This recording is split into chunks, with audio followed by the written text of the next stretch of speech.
പാഠം 633 വിവാഹമോചനങ്ങൾ ഉണ്ടാവുന്നത്.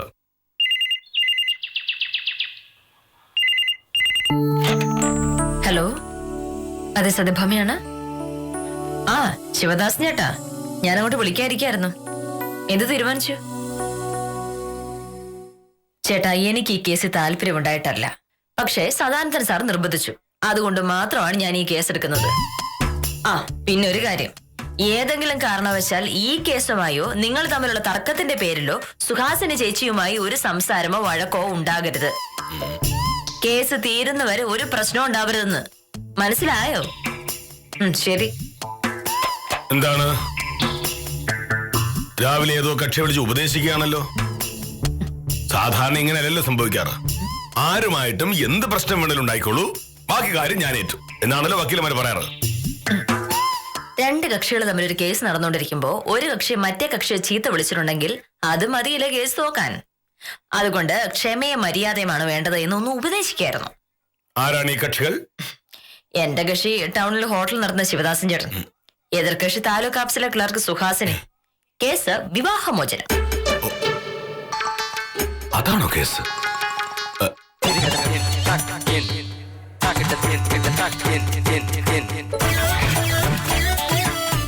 നീയാണോ ശിവദാസന്റെ കേസ് വാദിക്കുന്നത്? കൊള്ളാം. ഈ കള്ളന്മാരുടെയും ആഭാസന്മാരുടെയും കേസ് മാത്രമേ വാദിക്കൂ എന്ന് നീ തീരുമാനിച്ചോ? എന്നെ കേസ് ഏൽപ്പിക്കുന്നവരുടെ സ്വഭാവവിശേഷങ്ങൾ ഞാൻ അന്വേഷിക്കാറില്ല പോനട്ടോ. അവർ കൊണ്ടുവരുന്ന കേസിന് മെറിറ്റ് മാത്രം ഞാൻ അന്വേഷിച്ചാൽ മതിയില്ലേ? ശിവദാസേട്ടൻ പറയുന്നതൊക്കെ കേട്ടപ്പോ അയാളുടെ ഭാഗത്ത് ന്യായം ഉണ്ടെന്ന് എനിക്ക് തോന്നി. പിന്നെ സദാനന്ദൻ സാറിന്റെ ബന്ധു അയാള്, അതുകൊണ്ട് പിന്നെ കേസ് വാദിക്കാന്ന് പറഞ്ഞു. ശിവദാസന്റെ ഭാഗത്ത് ഒരു ന്യായവും ഇല്ല. ബേക്കറിയിൽ മായം കലർത്തിയ കേക്ക് വിറ്റതിന് കേസിൽ കുടുങ്ങിയ ആളാണ് അയാൾ.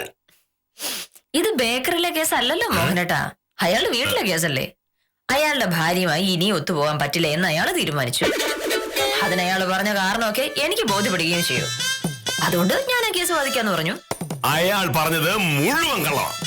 സുഹാസിനിയെ എനിക്ക് വർഷങ്ങളായിട്ട് അറിയാം. റവന്യൂ വകുപ്പിലെ കഴിവുള്ള ഒരു ഉദ്യോഗസ്ഥയാണ് അവർ. അവരുടെ ഭാഗത്ത് ഒരു തെറ്റുണ്ടാവില്ല. ഞാൻ പറഞ്ഞല്ലോ, ഇത് താലൂക്ക് ഓഫീസിലെ കേസുമല്ല. സുഹാസിന്റെ ജോലി സ്ഥലത്ത് എങ്ങനെയുള്ള ആളാണെന്ന് എനിക്ക് അന്വേഷിക്കേണ്ട കാര്യമില്ല. വീട്ടിൽ ഭർത്താവിനോട് അവർ പെരുമാറുന്നത് എങ്ങനെയാണോ എന്നുള്ളതാണ് പ്രശ്നം. ശിവദാസൻ അതേപ്പറ്റി പറഞ്ഞ ഒക്കെ കള്ളമായിരിക്കും. മനുഷ്യന് കഴിക്കാനുള്ള കേക്കിൽ മായം ചേർക്കുന്നവന് സംസാരിക്കുമ്പോ കള്ളം പറയാനാണോ പാട്? അല്ലെങ്കിൽ ഈ ശിവദാസൻ എനിക്കറിയാം. എന്റെ ജീവിതത്തിൽ ഇങ്ങനെ ഒരു കള്ളനെ ഞാൻ കണ്ടിട്ടില്ല. സത്യം പറഞ്ഞ ശിവദാസനെ പോലൊരു ആഭാസന്റെ കൂടെ സുഹാസിനി ജീവിക്കുന്നത് എങ്ങനെയാണെന്ന് ഞാൻ ആലോചിച്ചിട്ടുണ്ട് പലവട്ടം. അവൻ ഉപേക്ഷിച്ച് ഒറ്റയ്ക്ക് താമസിച്ച മനസ്സമാനം കിട്ടുമല്ലോ.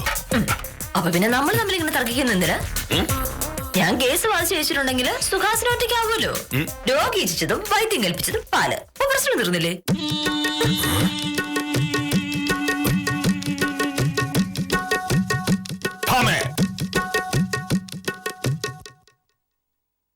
അവർ തമ്മിൽ പിരിയുന്നോ ഇല്ലയോ എന്നുള്ളത് മാത്രമല്ല ഇവിടുത്തെ പ്രശ്നം. ശിവദാസനെ പോലൊരു ആഭാസന്റെ കേസ് എന്റെ ഭാര്യ വാദിക്കുന്നതിലാണ് പ്രശ്നം. ഈ സംഭവം നാട്ടുകാരറിയുമ്പോ മൂക്കത്ത് വരൽ വെക്കില്ലേ? മോഹനകൃഷ്ണ സാറിനെ പോലൊരു മാന്യന്റെ ഭാര്യ എങ്ങനെ ശിവദാസനെ പോലുള്ള ഒരാളുടെ കേസ് ഏറ്റെടുത്തു എന്ന് ചോദിക്കില്ലേ? മോഹനേട്ടാ, ഞാൻ കോടതിയിൽ പോകുന്നതും എന്റെ കക്ഷിയുടെ കേസ് വാദിക്കുന്നതും വില്ലേജ് ഓഫീസറുടെ ഭാര്യ എന്ന മേൽവിലാസത്തിലല്ല. ലോ കോളേജിൽ 5 കൊല്ലം പഠിച്ച് LLB പാസ്സായതിന്റെ ബലത്തിലാണ്. പിന്നെ എന്റെ കഷ്ടകാലത്തിന് ഞാൻ മോഹനേട്ടനെ കെട്ടിപ്പോയി. അതുകൊണ്ട് എനിക്ക് ഇഷ്ടമുള്ള കേസ് എനിക്ക് വാദിക്കാതിരിക്കാൻ പറ്റുമോ? ഭാമേ, ഓരോ കേസ് എടുക്കുമ്പോഴും കക്ഷിയുടെ അന്തസ് കൂടി നമ്മൾ നോക്കണം. ബേക്കറിയിൽ വിറ്റ കേക്കിൽ മായം ചേർത്തത് മാത്രമല്ല ശിവദാസൻ കാണിച്ച വൃത്തികേട്. കല്യാണം കഴിഞ്ഞ അന്ന് മുതൽ അയാൾ സുഹാസിനിയെ കഷ്ടപ്പെടുത്തുകയാണ്. ഇതൊക്കെ മോഹനേട്ടനെ അറിയാം. അറിയാതിരിക്കുന്നത് എങ്ങനെയാ? 2 പ്രാവശ്യം ഒരുമിച്ച് ട്രെയിനിങ്ങിന് പങ്കെടുത്ത പരിചയമുണ്ട് ഞാനും സുഹാസിനിയും തമ്മിൽ. അന്നേ എനിക്കറിയാമായിരുന്നു സുഹാസിനി ഒരു സമർത്ഥയായ ഉദ്യോഗസ്ഥയാണെന്ന്. ഞാൻ ചോദിച്ചത് അതല്ല. സുഹാസിനിയെ ശിവദാസൻ കഷ്ടപ്പെടുത്തുകയാണ് എന്ന് മോഹനേട്ടൻ എങ്ങനെ അറിയാമെന്നാണ്. ഒരു ദിവസം ഞാൻ താലൂക്ക് ഓഫീസിൽ തഹസിൽദാരുമായി സംസാരിച്ചു കൊണ്ടിരിക്കുമ്പോ സുഹാസിനി മുറിയിലേക്ക് കയറുന്നു. അവരുടെ നെറ്റിയിൽ ഒരു പ്ലാസ്റ്റർ ഒട്ടിച്ചിരിക്കുന്നു. കണ്ണുകൾ കലങ്ങിയിരിക്കുന്നു. മുഖത്ത് ആകെ ഒരു ക്ഷീണഭാവം. സുഹാസിനി പോയി കഴിഞ്ഞപ്പോ ഞാൻ തഹസിൽദാരോട് ചോദിച്ചു, സാറേ എന്താ സംഭവം? കുളിമുറിയിൽ കാലെത്തി വീണു എന്ന് പറഞ്ഞെന്നാണ് തഹസിൽദാർ പറഞ്ഞത്. അത് കഴിഞ്ഞ് ഒരു ഫയലുമായി ഞാൻ സുഹാസിനിയുടെ അടുത്തേക്ക് ചെന്നു. അപ്പോ അവരോട് കരഞ്ഞുകൊണ്ടിരിക്കുകയായിരുന്നു. ഞാൻ ചോദിച്ചു, എന്താ സുഹാസിനിക്ക് പറ്റിയത്? അപ്പോ അവരൊറ്റ കരച്ചിൽ. എന്നിട്ട് പറയുക, എന്റെ പൊന്നു മോഹനേഷ് സാറ്, എന്റെ ജീവിതം ആകെ നരകത്തില. ശിവദാസൻ തലേന്ന് രാത്രി കള്ളു കുടിച്ച് വഴക്കുണ്ടാക്കിയത്ര. ശിവദാസൻ വെറുതെ ദേഷ്യപ്പെട്ടപ്പോ സുഹാസിനി ചോദിച്ചു, എന്തിനാ ചേട്ടാ എന്നിങ്ങനെ വഴക്ക് പറയുന്നതെന്ന്. ഉടനെ ശിവദാസൻ അടുത്തിരുന്ന പേപ്പർ വെയിറ്റ് എടുത്തു. പേപ്പർ വെയിറ്റ് കൊണ്ടത് കൃത്യം നെറ്റിയിൽ. പൊട്ടി ചോര ഒഴുകി. ആശുപത്രിയിൽ കൊണ്ടുപോയി 2 സ്റ്റിച്ച് ഇടേണ്ടി വന്നു. അപ്പൊ വേണമെങ്കിലും സുഹാസിനിക്ക് പരാതി കൊടുക്കാമായിരുന്നു, പേപ്പർ വെയിറ്റ് എടുത്ത് മണ്ടയ്ക്ക് കൊടുത്ത കാര്യം. അങ്ങനെ പറഞ്ഞാൽ വധശ്രമത്തിന് ശിവദാസൻ ജയിലിൽ പോയനെ. പക്ഷേ സുഹാസിനി പറഞ്ഞില്ല. അതാണ് ഉത്തമയായ ഒരു ഭാര്യ. എന്നിട്ട് അതേ ഉത്തമയായ ഭാര്യ വീട്ടിൽ നടന്നതൊക്കെ ആഫീസിൽ മാത്രം കണ്ടു പരിചയമുള്ള മോഹനേട്ടനോട് പറഞ്ഞു. അങ്ങനെ മോഹനേട്ടനോട് മാത്രം പറയാൻ തക്ക എന്ത് ബന്ധമാണ് നിങ്ങൾ തമ്മില്? ചുമ്മാതല്ല ശിവദാസൻ പറയുന്നത് സുഹാസിനിക്ക് പല പുരുഷന്മാരുമായിട്ട് അടുപ്പമുണ്ടെന്ന്. ആദ്യം കേട്ടപ്പോ ഞാനത് വിശ്വസിച്ചില്ല. ഇപ്പൊ എന്തായാലും എനിക്കത് ഉറപ്പായി. മോഹനേട്ടനാള് കൊള്ളാട്ടോ.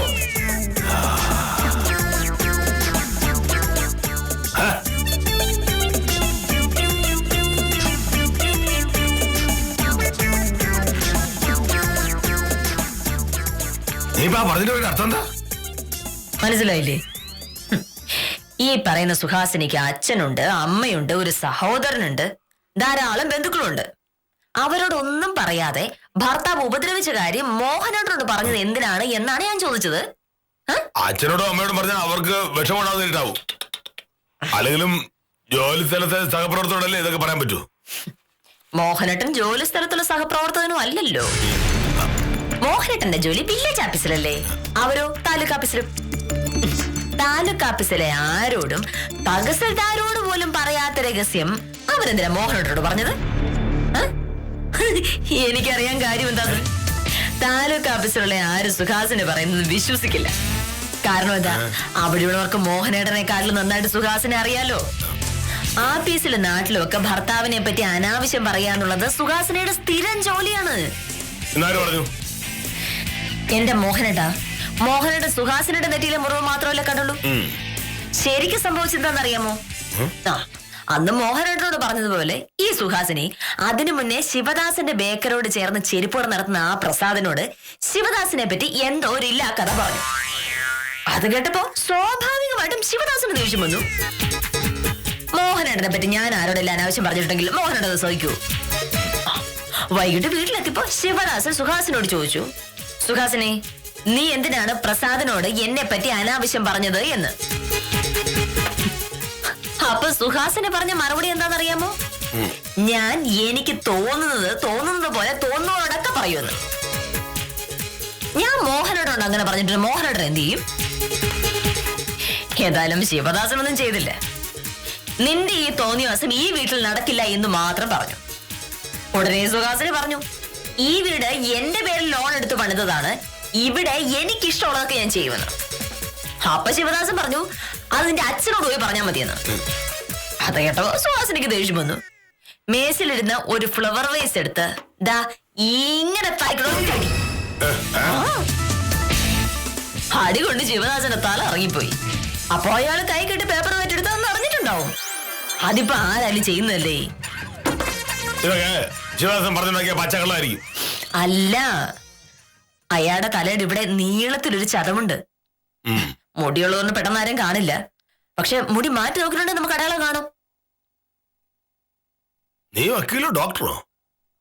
അല്ല, ശിവദാസന്റെ തലയിലെ മുറിവൊക്കെ ഇത്ര കൃത്യമായി മുടിയൊക്കെ മാറ്റി നോക്കി പരിശോധിക്കേണ്ട കാര്യം നിനക്കെന്താ? പറഞ്ഞത് ശിവദാസന് മറ്റു സ്ത്രീകളെ കാണുമ്പോ ആകെ ഒരു വെപ്രാളാണെന്ന്.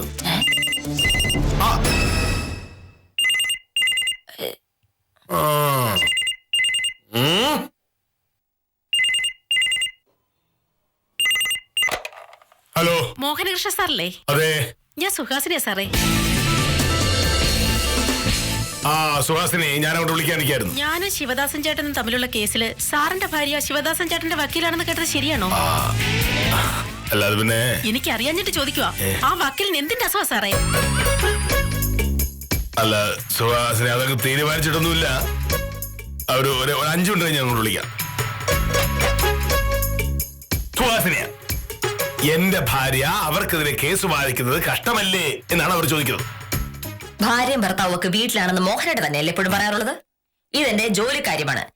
ഞാൻ എനിക്ക് ഇഷ്ടമുള്ളവരുടെ കേസ് വാദിക്കും. അത് പറ്റില്ല. നീ ശിവദാസന്റെ കേസ് വാദിച്ചാൽ അതിന്റെ നാണക്കേട് എനിക്കാ. നീ ആ കേസ് വാദിക്കാൻ പറ്റില്ല. അത് മോഹനേട്ടനല്ലല്ലോ തീരുമാനിക്കുന്നത്. ഞാൻ ആ കേസ് വാദിക്കുമെന്ന് പറഞ്ഞിട്ടുണ്ടെങ്കിൽ വാദിച്ചിരിക്കും. നീ ആ കേസ് വാദിച്ചാൽ എനിക്ക് താലൂക്ക് ഓഫീസിൽ ചെല്ലാൻ പറ്റില്ല. എല്ലാരും എന്നെ കളിയാക്കില്ലേ? എന്തിന്? എനിക്ക് ബോധ്യമുള്ള ഒരു കേസ് ഞാൻ വാദിക്കുന്നതിന് എനിക്ക് താലൂക്ക് ഓഫീസിലുള്ള ഒരു അനുവാദം വേണ്ട. പക്ഷെ എന്റെ അനുവാദം വേണമല്ലോ. ഞാൻ നിന്റെ ഭർത്താവാണ്. കേസ് വാദിക്കാൻ ഭർത്താവിന്റെ അനുവാദം വേണമെന്ന് എവിടെ എഴുതി വെച്ചിരിക്കുന്നത്? ഞാൻ ഇതുവരെ വായിച്ചിട്ടില്ല. ഭാര്യ എല്ലാ കാര്യങ്ങളിലും ഭർത്താവിനെ അനുസരിക്കണമെന്നാണ് നാട്ടു നടപ്പ്. ആ നടപ്പ് മോഹനേട്ടൻ ഒറ്റ എങ്ങ് നടന്നാ മതി. എന്നെ അതിന് കിട്ടൂല. നീ ആ കേസ് വാദിക്കുന്നത് എനിക്കൊന്ന് കാണണം. ആ കാണണമെങ്കിൽ കോടതിയിലേക്ക് വന്നാൽ മതി. അപ്പൊ കാണാലോ. എന്താ ഉത്തമനോട് ചോദിച്ചാ ശിവദാസനെ തനി സ്വഭാവം അറിയാം. ഒരു ശവദാസൻ.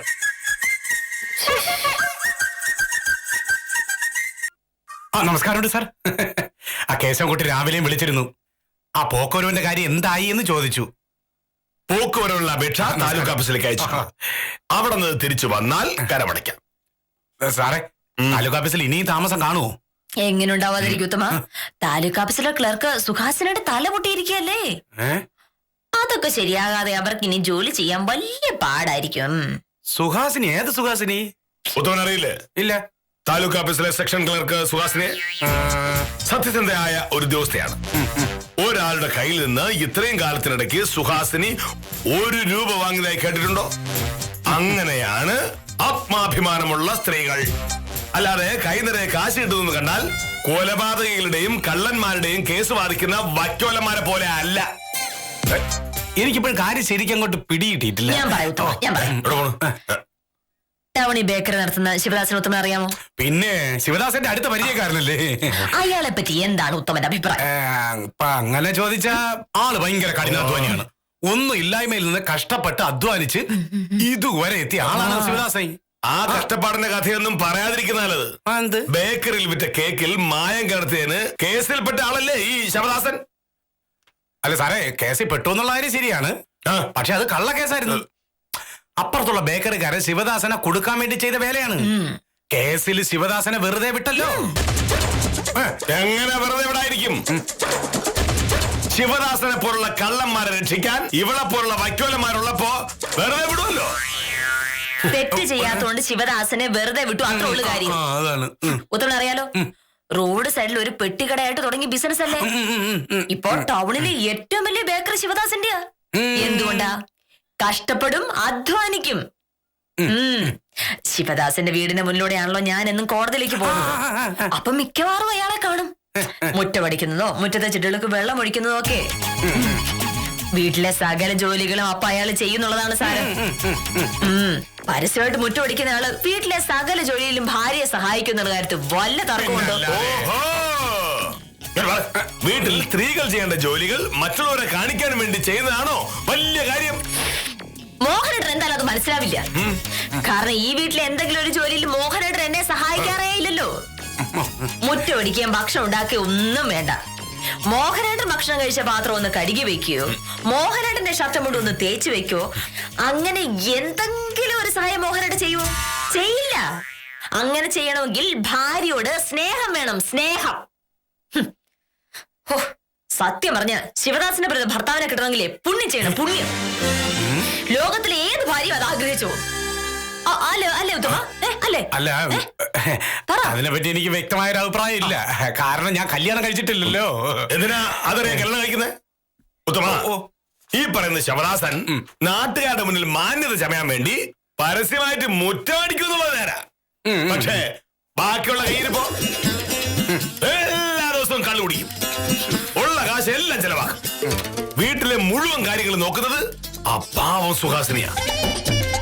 സുഹാസിനി കൈക്കൂലി വാങ്ങില്ല, അനാവശ്യമായി 1 രൂപ പോലും ചെലവാക്കില്ല. എല്ലാം സ്വരുക്കൂട്ടി വെച്ച് കുടുംബത്തിന്റെ കാര്യം നോക്കും. പറയാനാണെങ്കിലോ അന്തസ്സുള്ളൊരു സർക്കാർ ഉദ്യോഗം. സുഹാസിനെ പോലൊരു ഭാര്യയെ കിട്ടണമെങ്കിൽ ഭാഗ്യം ചെയ്യണം. സാറേ ഇപ്പോഴേ പ്രശ്നം എന്താണെന്ന് എനിക്ക് മനസ്സിലായി. ഞാൻ പറയാം ഉത്തമ. ഓ, ശിവദാസനും സുഹാസനും തമ്മിൽ ഒത്തുപോയില്ല. ശിവദാസൻ എന്നെ വന്ന് കണ്ട് കാര്യം പറഞ്ഞു. കേട്ടപ്പോ ശിവദാസന്റെ പക്ഷത്താണ് ന്യായമെന്ന് എനിക്ക് തോന്നി. ഞാൻ ആ കേസ് ഏറ്റത് ഈ നിൽക്കുന്ന സാറിന് അത് ഇഷ്ടപ്പെട്ടില്ല. ശവദാസനെ പോലൊരു ആഭാസന്റെ കേസ് എന്റെ ഭാര്യ വാദിക്കുന്നത് എനിക്ക് ഇഷ്ടപ്പെടുവോ? ഒന്ന് പറയേ. ഉത്തമ പറയട്ടെ, ശിവദാസന്റെ കേസ് വാദിക്കൽ എന്താ തെറ്റ്? പറ. അതിപ്പോ ഞാൻ തന്നെ പറയണോ? പറഞ്ഞിട്ട് പോയാൽ മതി.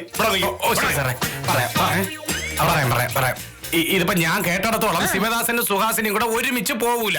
അതെ, ഒരുമിച്ച് പോകാത്തവര് തമ്മിൽ പിരിയുന്നതല്ലേ നല്ലത്? തീർച്ചയായിട്ടും. ഇപ്പൊ നിങ്ങളുടെ ഇതുവരെയുള്ള സംസാരം കേട്ടിട്ട് നിങ്ങൾ രണ്ടുപേരും കൂടെ ഒത്തു പോകൂല. അപ്പൊ പിന്നെ ഈ 2 കല്യാണം കൂടെ അങ്ങ് ഡൈവേഴ്സ് ചെയ്തിട്ട് മോഹനയുടെ സാറ് സുഹാസിനെയും വക്കീല് ശിവദാസനെയും കെട്ടിക്കഴിഞ്ഞാൽ എല്ലാ പ്രശ്നങ്ങളും തീരും. 2 ജോഡിയൊക്കെ ജീവിതമാവും. എങ്ങനെയുണ്ട് എന്റെ ഐഡിയ? എങ്ങനെയുണ്ട്? നാണമില്ലല്ലേ രണ്ടുപേർക്കും? വലിയ വിവരവും വിദ്യാഭ്യാസവും ജോലിയുള്ള ആൾക്കാരാണ്. ആർക്കും ഒരു ഉപകാരമില്ലാത്ത കാര്യവും പറഞ്ഞ് അങ്ങോട്ടും ഇങ്ങോട്ട് തർക്കിക്കുന്നു. കഷ്ടം. ഞാൻ പോകുന്നു. കേശവകുട്ടിയുടെ പോക്കും വേണ്ട, വരവും വേണ്ട. ഞാൻ അങ്ങോട്ട് വരികയില്ല. ശിവദാസന്റെ സുഹാസിന്റെയും കാര്യം പറഞ്ഞതിനിടയിൽ ഉത്തമൻ എന്തിനാ നമ്മുടെ കാര്യം എടുത്തിട്ടത്? അത് ശരിയാണല്ലോ. നമ്മുടെ കാര്യമൊക്കെ നമുക്ക് അറിഞ്ഞൂടെ? വെച്ചിട്ടുണ്ട്. സുഹാസിനായിരിക്കും.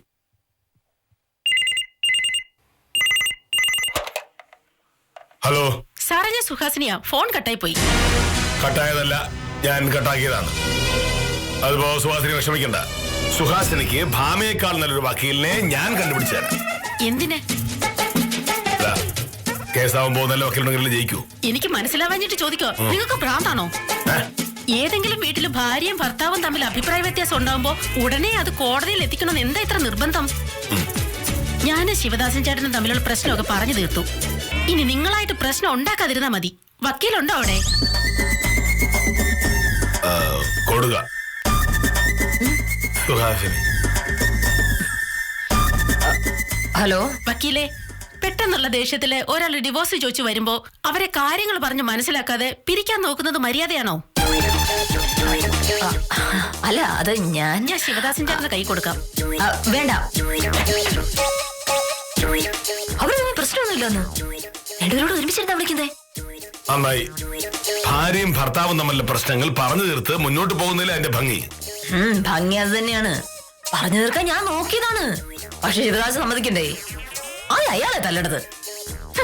അയാളെപ്പോലുള്ള ഭർത്താവിനെ കിട്ടുന്നത് മഹാഭാഗ്യമാണെന്നാണല്ലോ നീ പറഞ്ഞത്. സുഹാസിനെ പോലൊരു ഭാര്യയെ കിട്ടാൻ ഭാഗ്യം വേണമെന്ന് മോഹനേട്ടന് പറഞ്ഞു. അയാൾ ജയിക്കാൻ വേണ്ടി പറഞ്ഞല്ലേ? ഞാനും. വല്ലവരും തമ്മിലുള്ള പ്രശ്നത്തിൽ നമ്മൾ വഴക്കുണ്ടാക്കിയെന്നിരുന്നാ എനിക്ക് മനസ്സിലാവാത്തത്. ശിവദാസനും സുഹാസിനും തമ്മിൽ ഒന്നിച്ച് ജീവിക്കോ തല്ലിപ്പിരിയോ ഒക്കെ ചെയ്തോട്ടെ. അതിന് നമുക്കെന്താണ്? നമ്മൾ നമ്മുടെ കാര്യം നോക്കി സമാധാനമായിട്ട് കഴിഞ്ഞാ പോരെ? പിന്നെ അല്ലാതെ മേലിൽ വേറെ ആരെങ്കിലും പ്രശ്നം പറഞ്ഞ് നമ്മൾ വഴക്കുണ്ടാക്കുന്ന പ്രശ്നമേ ഇല്ല. ശിവദാസ ഇനി വക്കീൽ ഓഫീസ് വന്നാൽ മൈൻഡ് ചെയ്യണ്ട. മോഹനേട്ടൻ ഇടയ്ക്കിടയ്ക്ക് താലൂക്ക് ഓഫീസ് പോകുമ്പോ സുഹാസിനെ കാണില്ലേ? അവളെയും മൈൻഡ് ചെയ്യാൻ പോണ്ട. അവൾ ഇനിയും വലിയ കള്ളക്കഥയും പറഞ്ഞാലോ?